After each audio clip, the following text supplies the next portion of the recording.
Vamos a Penicoid, En Asia. en Asia, ¿Para qué? para comprar Nuevos tires. una goma.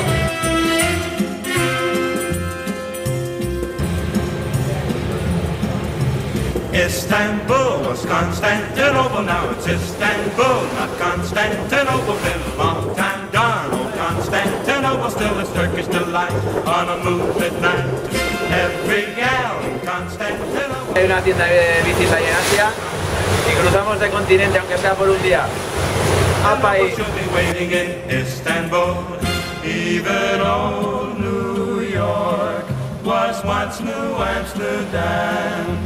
Why they changed it, I can't say. Llegamos a Asia. Ahí vamos. Take me back to Constantinople. No, you can't go back. Hemos necesitado hacer unas reparaciones en la bici después de los 6.000 kilómetros y Estambul es una buena parada, es la única tienda cicloturista que hay.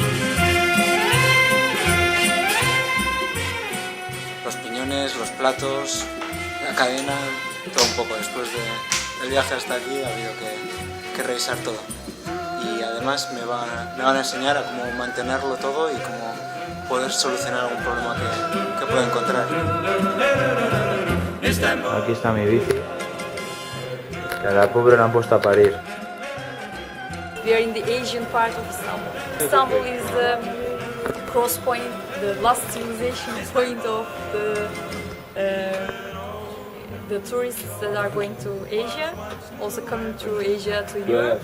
So we are on the cross point. If you stop by, you're always welcome. Liked it better that way. Take me back Our website is www.bisikletgezgini.com. to now it's Istanbul, not Constantinople. Volviendo cabreados de la tienda de Asia. La tienda impresiona cuando llegas porque todas las tiendas ciclistas aquí en Estambul son de andar por casa y esta tiene todos los materiales buenos para poder hacer un viaje largo en bicicleta. Igual es porque están empezando, pero que el servicio no es el mejor. Parece que como que hacen todo muy deprisa.